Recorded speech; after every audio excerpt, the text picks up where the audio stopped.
บิดาผู้ประเสริฐกำเนิดเฮามา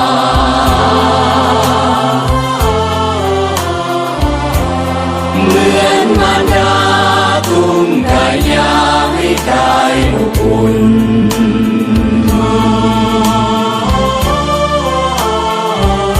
ความรักความห่วงล้นสวงเมตตาการุณ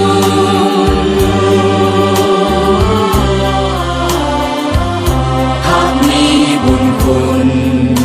ยิ่งใหญ่เหลือขนา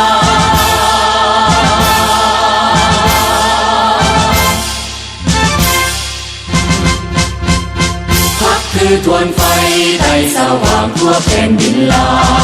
วเหมือนเดือนและดาวข้าวปุดพองทั่วท้องนาภาสุ่มเย็นเหมือนดังสายน้ำสวยงามป่าไม้ภูผามีพักนำพาป่าสาพ้นทุกสุขใจหาเกิ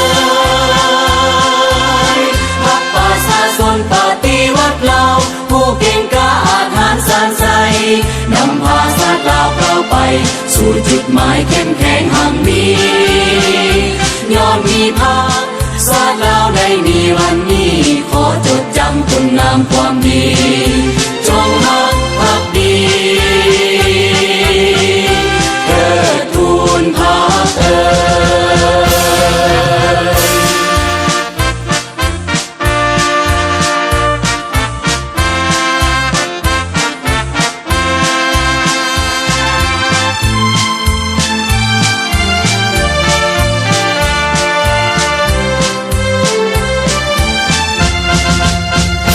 คือทวนไฟไทยสว่างทั่วแผ่นดินลาวเหมือนเดือนและดาวข้าวปุดพองทั่วท้องนาภาสุ่มเย็นเหมือนดังสายน้ำสวยงามป่าไม้ภูผามีพักนำพาป่าสาพ้นทุกสุขใจหาเกิดพักป่าสาสนปฏิวัติเราผู้เก่งกล้าอาถรรพ์สานใสนำพาชาติลาวเราไป